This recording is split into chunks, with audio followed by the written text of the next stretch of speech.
The horse went down in the draw just before first light. I heard it. Not the fall itself, but the sound after. That particular silence a big animal makes when it stops fighting and just breathes. Chasky had been with me 11 years.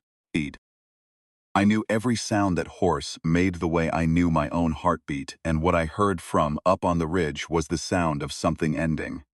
I came down off the slope fast, the grass soaked and the clay slick under my moccasins, and when I reached the bottom of the draw there was Chask on his side in the shallow mud. One foreleg bent the wrong way, his nostril working hard.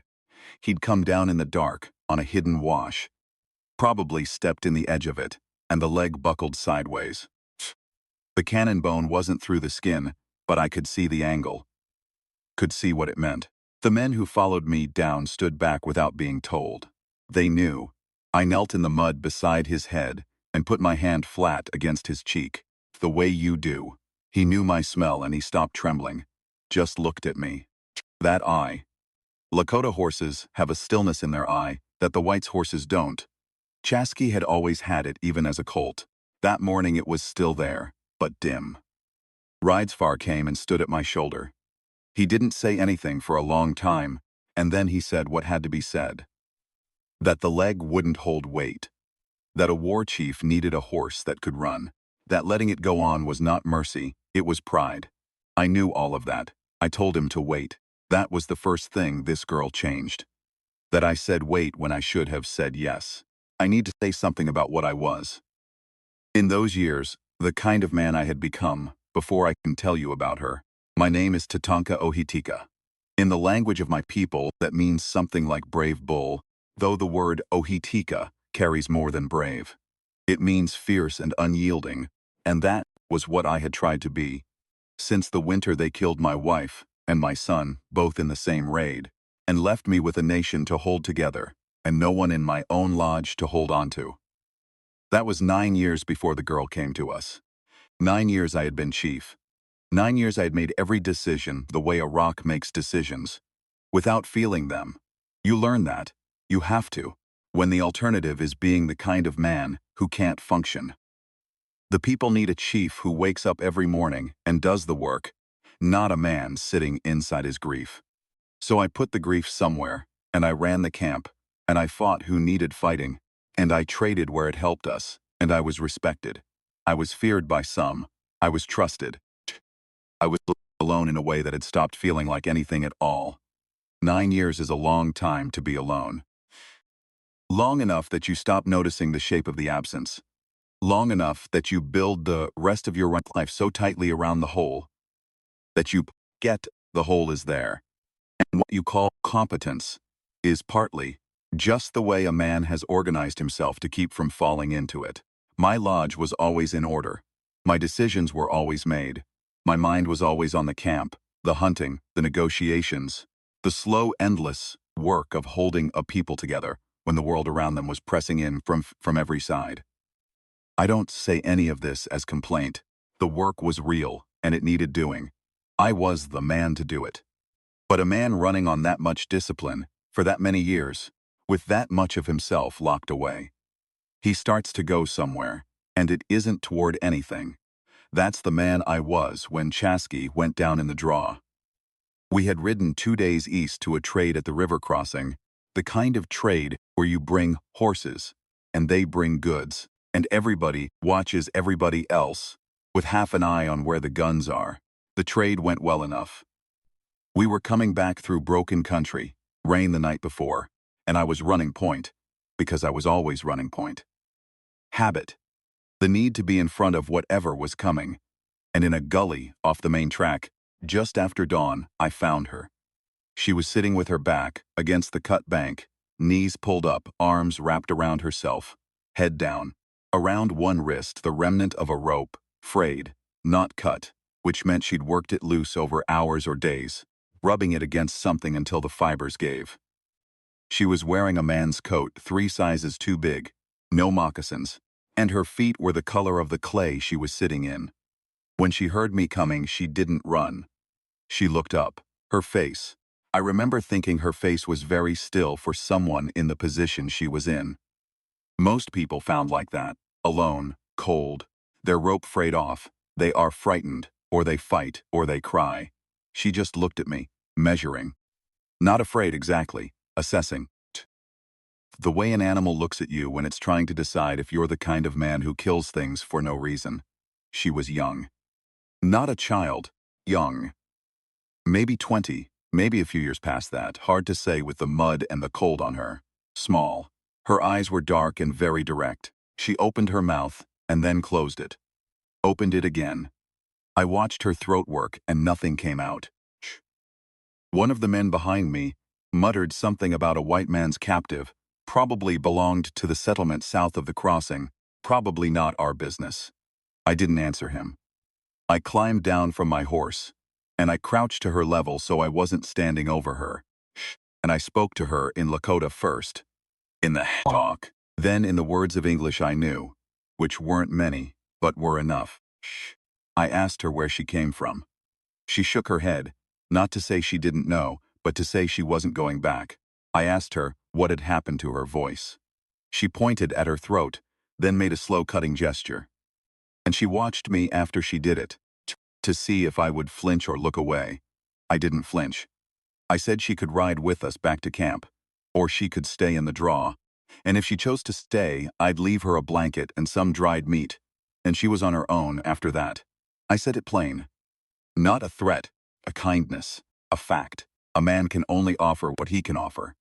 She looked at me for a moment that went a little long. Then she stood up, slow, steadying herself against the cut bank. Her feet when she stood were bad, cracked, some of the cracks deep enough to show raw flesh. She didn't make a sound about it. I brought my horse around and helped her up, and she rode behind me the whole way back to camp, not holding on, keeping her balance herself. 2 days of riding and she never asked to stop. She watched the land the whole way. Not nervously. Not like a captive looking for escape routes. Like someone who had decided where they were going and was paying attention to what it looked like as they arrived. Chasky was still breathing when we got back. I'd sent rides far ahead to have the healer come, White Crane, the old woman who dealt with injuries. But White Crane was at the North Camp attending a birth, and the young man she'd been teaching knew bone setting, but was afraid of this particular break. Too close to the joint, he said. He wasn't wrong to be afraid. The girl had not said anything from the time I lifted her up until the time we came into camp. She sat wrapped in a spare blanket by the fire one of the women gave her, and she watched what was happening with Chasky with those direct eyes. Then she stood up. She crossed the camp and crouched down by the horse. I watched her put her hands on the leg, not grasping it, just resting her palms against it, reading it the way you read a thing you understand. She pressed here and here. She lifted the hoof and set it down. She felt along the bone with her thumbs, in a slow, unhurried way, like a woman reading the words of something written in a language she knew well.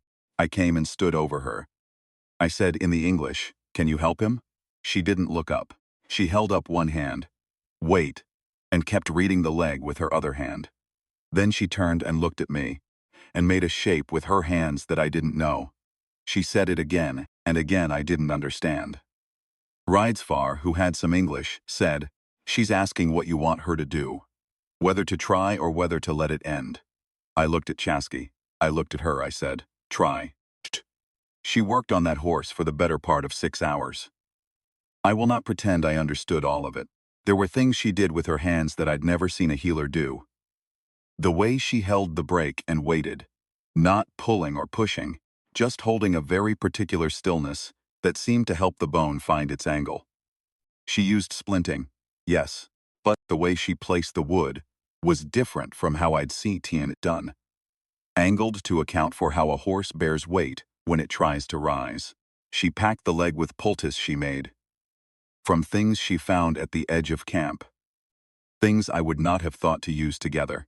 She worked without looking up for approval, without checking to see if I was watching. I was watching. Chask let her work. Horses know. He lay still in a way that an in-pain horse does not normally lie still, and the only thing I can say is that she had some quality of hand. some steadiness in her touch that he trusted.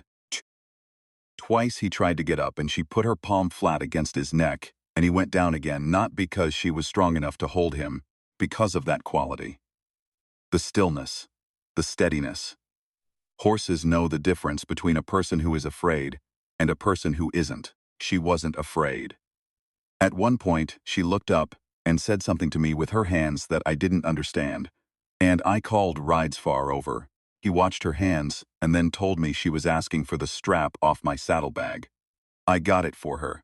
She used it as a brace, wrapping it in a specific pattern. I watched carefully because I wanted to understand it, and when she was done, she sat back and looked at the work and then adjusted one wrap, just a half-inch, and looked at it again, and was satisfied. The whole camp had gathered by then, at a respectful distance, watching. She didn't notice them. If she did, it didn't change anything about how she worked. She was inside the work, the way a very skilled person gets inside a thing. No performance, no awareness of the audience. Just the problem in her hands, and the 10,000 small decisions that a problem like that requires.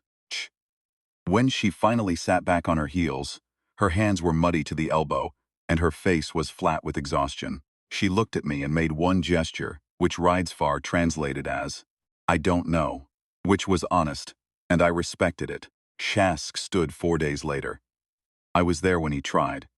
He got his hindquarters up first, the way a horse does, then the forelegs, and when the broken leg came under him, the camp held its breath. He wobbled. He favored it hard, leaning away from it, but the leg held. He was shaky for a minute, and then he steadied, and he stood there in the morning light, blowing through his nose, with the mud still caked on his flank from where he'd been lying. I put my hand on his neck, felt the pulse in it, strong and regular. Ridesfar was standing nearby. He said nothing. He didn't need to. I looked over at where she's standing, back from the rope corral, watching. She was still muddy from the night she'd worked on him, hadn't had time to clean herself up yet, and she was standing with her arms folded tight against the cold. When she saw me looking, she tilted her head just slightly. That gesture of hers, that meant, "Well?" I said in Lakota, "He's standing." She nodded once. She went back inside. He walked with a favor on that leg for a month, and after that he walked straight, and in spring I rode him again. Not the same way I rode him before. I wouldn't ask that of him, but he ran, and he ran well. I bring this up first because it is the first concrete thing she gave me. You can trace everything that came after back to those 6 hours she spent in the mud with her hands on my horse's broken leg. The question of what to do with her was not simple. The camp was not cruel to her.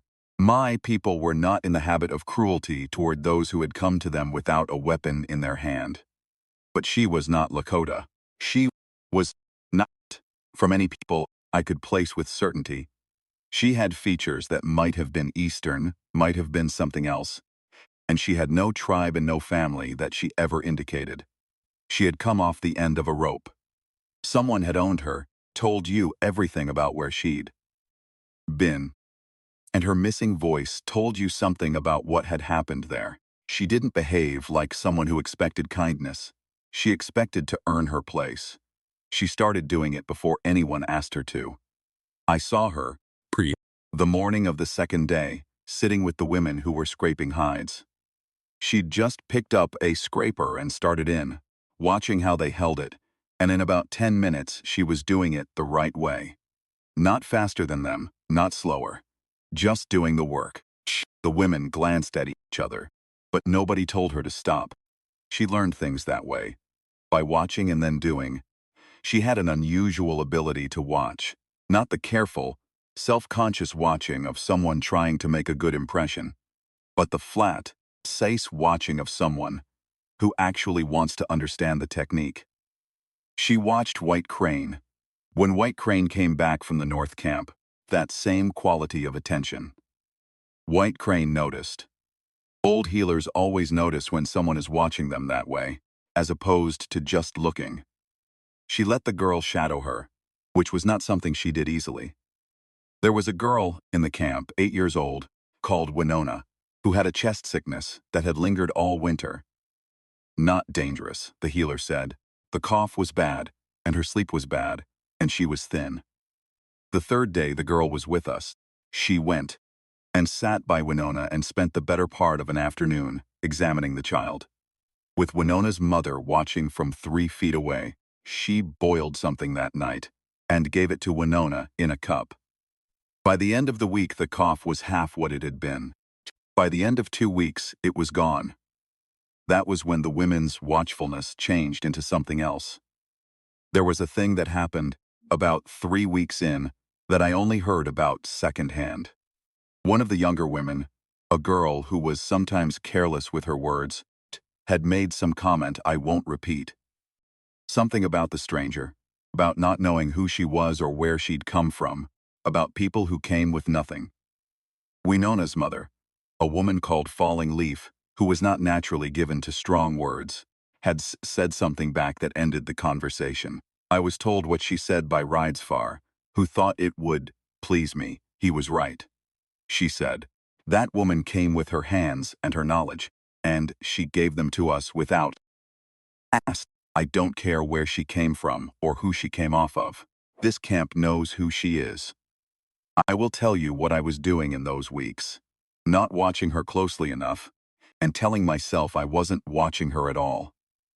I had given her a place to sleep, a part of the lodge near the entrance, kind of place you put someone you haven't decided about yet, close to the opening so they can leave easily if they want to, and so you're not offering more than you've decided to offer. She kept her space there very neat. She didn't take more than she needed.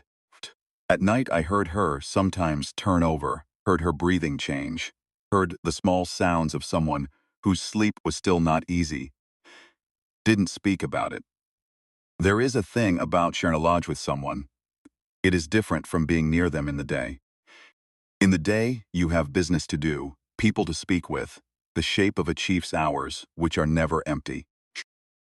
In the lodge at night, the only thing there is the fire going low and the sound of each person breathing. I had not shared my lodge with anyone since Chumani died, and, in the first weeks after the girl came, I was half listening for her breathing before I, fully aware I was doing it. Making sure she was still there. Making sure she was all right. I told myself, this was the duty of a man who'd taken someone into his camp. You take someone in, you take some responsibility. That was the reason for noticing. I had a habit, those years, of being up before the rest of the camp. An hour before dawn, sometimes longer. I'd sit outside and think or not think. Just be still in the dark the way you are when there's no one watching you, and you're not required to be anything in particular. It was the only hour in the day I didn't have to be the chief. She started sitting outside too. Not close, not asking anything, just nearby. The first few mornings I said nothing, and she said nothing, which she couldn't anyway, and we both just sat in the dark. I told myself this was convenient. 2 people happening to be awake at the same hour. The 5th or 6th morning she held out her hand toward me. In her palm she had 2 things. A small root I didn't recognize, a piece of dried fruit. She watched me look at them. Then she pointed at me and mimed drinking. I should explain that she had developed, by this time, a language of her own with the people in the camp. Not a formal one, a practical one. Gestures, expressions, particular tilt of her head that meant a question.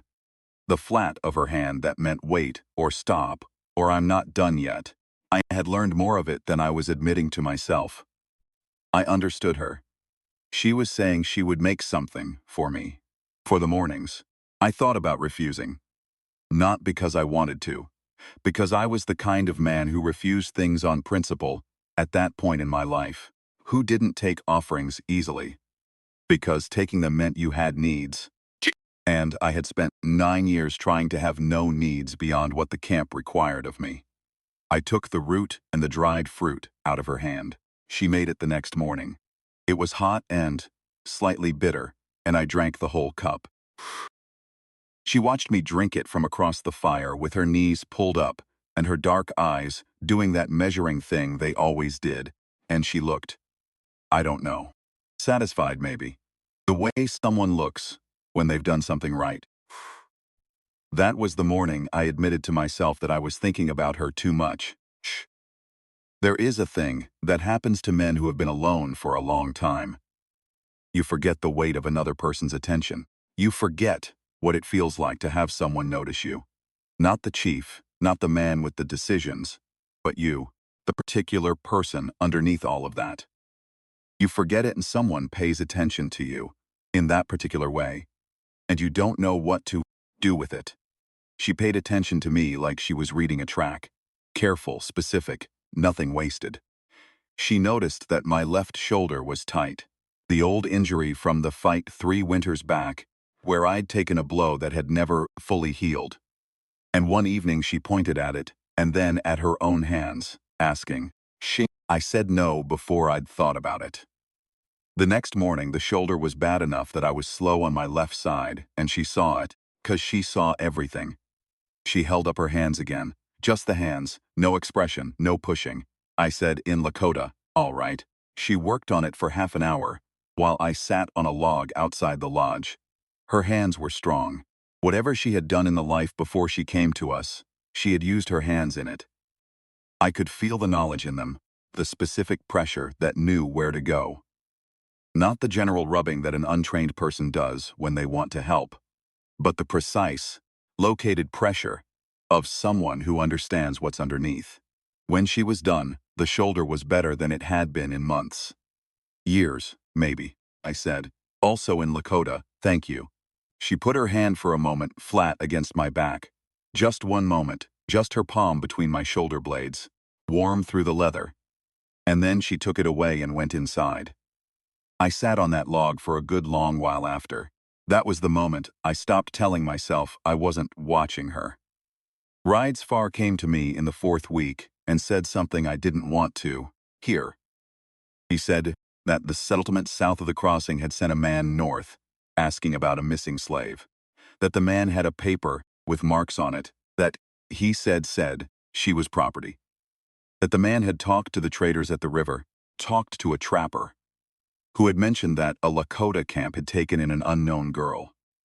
He said this carefully, watching my face. I said, "Mean." He said, 2 days, maybe 3. I sat with that. In those days we were not at open war with the settlements. We were not at peace either. We were in the careful middle ground, where every wrong step cost you, and every right step bought you a little time. Taking a direct stand over one person could be the wrong step. Turning someone over to a man with a paper could also be the wrong step. It depended on what kind of man the chief was. I asked Ridesfar what he thought. He was quiet for a moment. He was a man who chose his words carefully, which was why I had kept him near me for 14 years. He said he thought she had healed Winona. He said he thought she had been here 4 weeks and worked harder than anyone, with no debt to us at all. He said he thought she had come off the end of a rope, and whatever was written on that paper was written by the same kind of man who'd done what had been done to her voice. He said, I think you already know what you're going to do. I did. I spent the next day making sure the camp was right, extra men on the perimeter, horses where they needed to be. Everything that needed to be said to the right people said. I had done this kind of preparation before, and the camp knew what it meant when I did it. Nobody asked questions. The men who'd ridden with me for years moved into their positions without being told more than they needed to know, because that's what men who trust their chief do. They read the preparation and they know. That evening, she found me sharpening my knife by the fire. She sat down across from me and watched.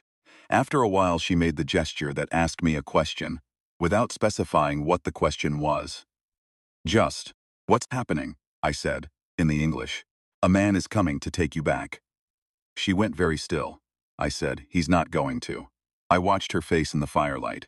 She was looking at me the way she'd looked at me that first morning in the draw, measuring, reading, trying to determine what I was. I let her look. I had nothing to hide in it. What I was telling her was a simple thing. A man was going to come here and try to take something that was now under my protection, and I wasn't going to let him do it. That was the whole of it. She put her hand on top of my knife hand. Just for a moment, Fingers over the knuckles, warm and light, and then she took her hand back. She looked at me once more, then she nodded. One nod, sharp, like she'd made a decision. I didn't sleep much that night, not because I was afraid. I wasn't. Because I was awake to something I hadn't been awake to in a long time, which was the feeling of having a reason that was mine and not the camp's. A reason that lived right there in my lodge, close enough that I could hear her breathing. The man came on the third day. He had 2 others with him, which told me he'd expected to need them. I met them at the camp's edge, with Ridesfar and 4 of my men. I stood in front and let the man talk. He was not a bad man as far as I could judge it, not cruel in his face, not stupid. He had a paper, as Ridesfar had said. He showed it to me. I looked at it. I could not read English writing well, but it didn't matter what was on it. I said to Ridesfar, "Tell him she is a member of this camp now."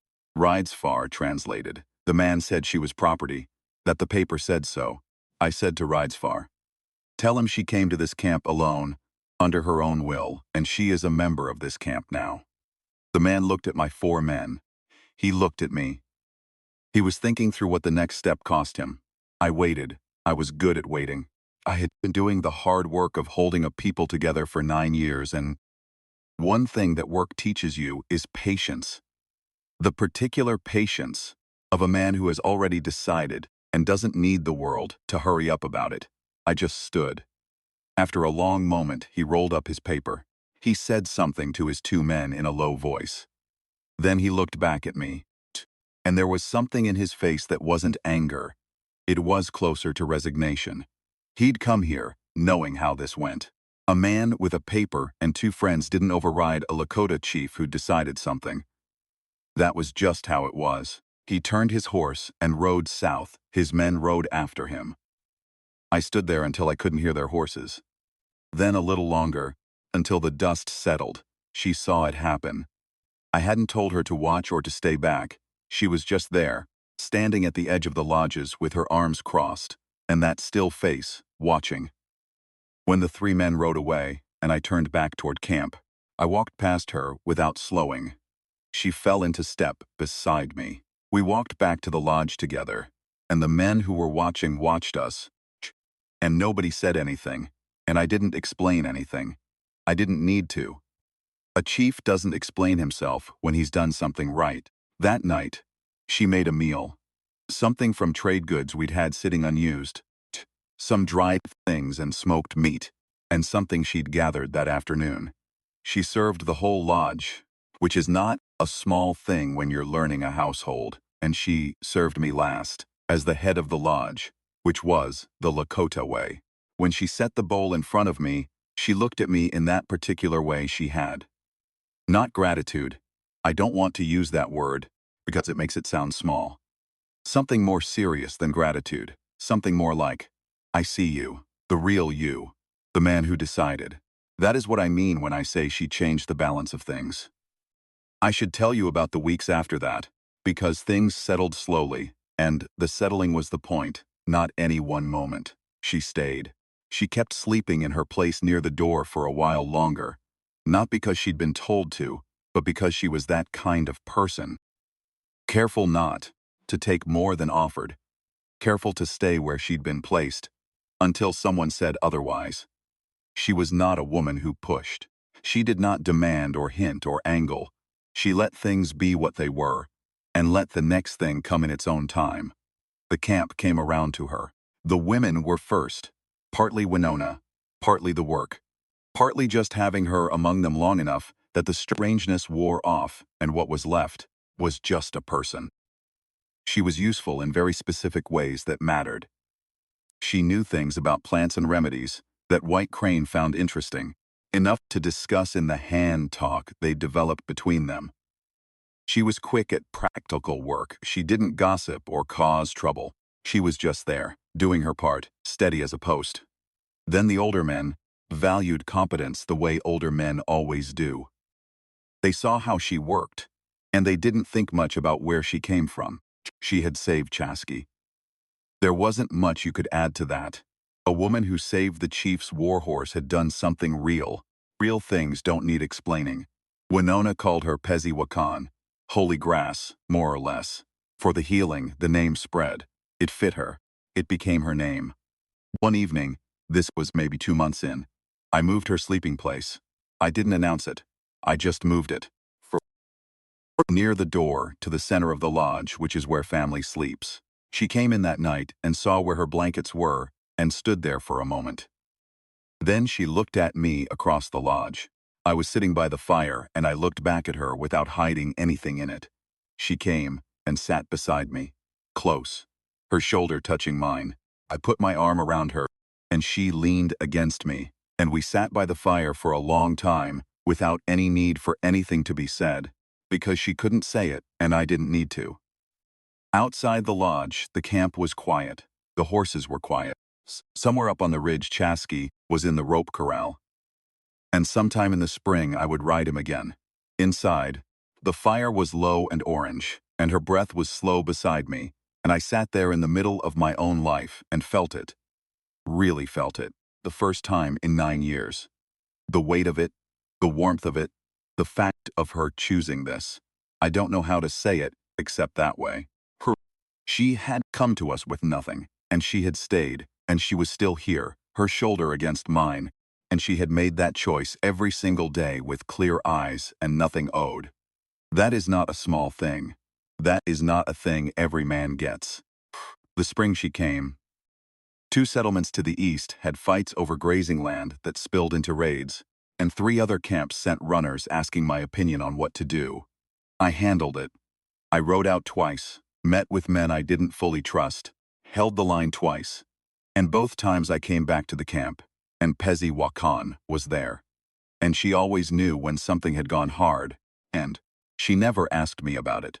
She just worked on my shoulder when it was bad, or made something hot to drink in the mornings, or sat beside me in the dark, without needing me to be anything other than tired. There was a thing she did when I came back from hard riding. She would come to the edge of the camp when she heard the horses, the way anyone does, but she waited until I had seen to the horse and the men before she came near me. She understood, without my telling her, the order of things. Horse first. The men settled, the camp informed, and then when all of that was done, she was there. Just there. That sounds simple.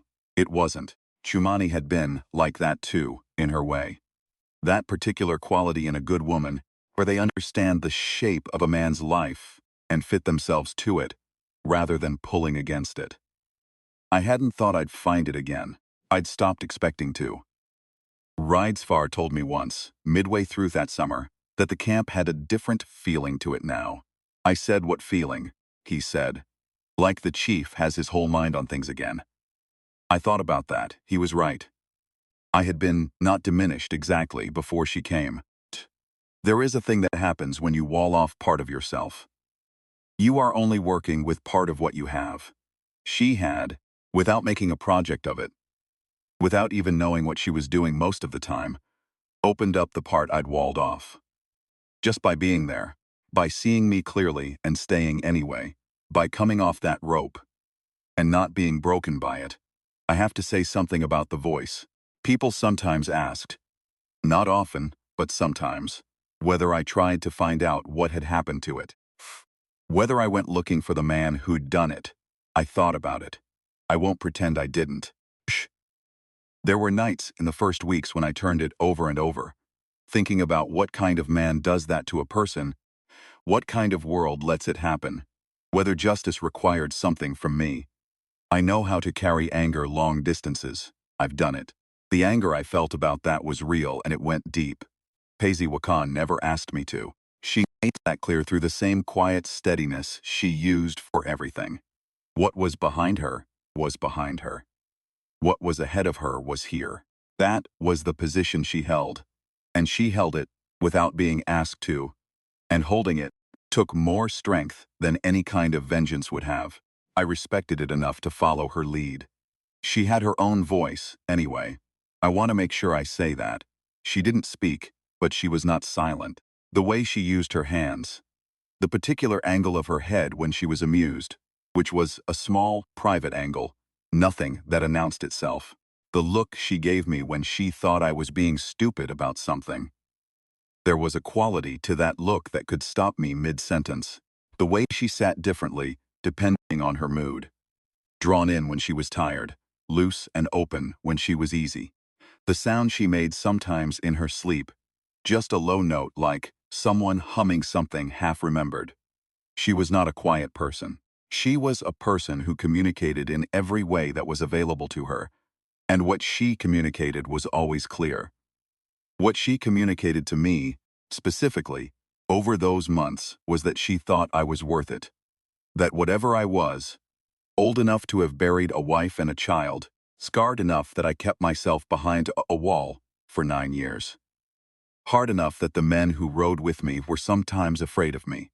She thought it was worth it. I am not going to tell you I am an easy man. I'm not. She knew that before I'd told her anything. She had those measuring eyes that read a person the way she read a leg or a root. And she had read me clearly, and she'd stayed. That is what I keep coming back to. You can be valued for what you do, your decisions, your work, your reliability. That is a good and real thing.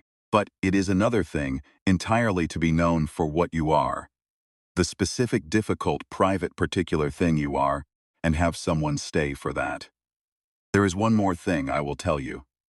In the autumn, the second autumn she was with us, she found a horse. A young mare, off-white, barely trained, lost from some trader's string. She chauffeured up on the edge of camp one morning, thin and nervous, rope marks on her neck. Pezi Wakan went out to her alone. I watched from across the camp. She didn't take a rope. She didn't rush. She just went and stood at a certain distance and let the mare look at her. And then she sat down in the grass. Something I'd never seen anyone do with a nervous horse. And she waited. She waited all morning. By midday, the mare had come to her. Not all the way. She stopped about 6 feet out and stretched her neck and sniffed. Pezi Wakan held out her hand with something in it and waited some more. By afternoon, the mare was eating from her palm. Nobody told her to. Nobody told her not to. She just went and did it the way she went and did everything. Patience and the sure hands. And the complete lack of interest in whether anyone was watching. When the mare was well enough in, Pezi Wakan looked back over her shoulder toward where I was standing, and she did the thing with her eyes that was a smile. Not exactly, but close enough. I helped her build the trust with that mare over the following weeks. Standing nearby while she worked, offering a hand here and there, doing the talking that she couldn't do, while she did the handling she was better at than me. We were in the corral together a lot of evenings. That autumn, the air going cold and the sun going low, and the horses blowing steam. Chasky was in the same corral, watching. I thought once or twice that he was curious about the whole arrangement. About us, about the mare, about what the camp looked like now compared to what it had looked like a year ago. Horses are aware of things. He was aware of her in particular, in the way he'd been from those first hours when she'd worked on him in the mud. She named the mare Anpo, which is the Lakota word for first light. She had not started speaking Lakota. She was not going to speak. That was just the fact. But she had started writing it. She'd found a way to write in the dirt, first, then on pieces of hide with a sharpened stick and a little coal.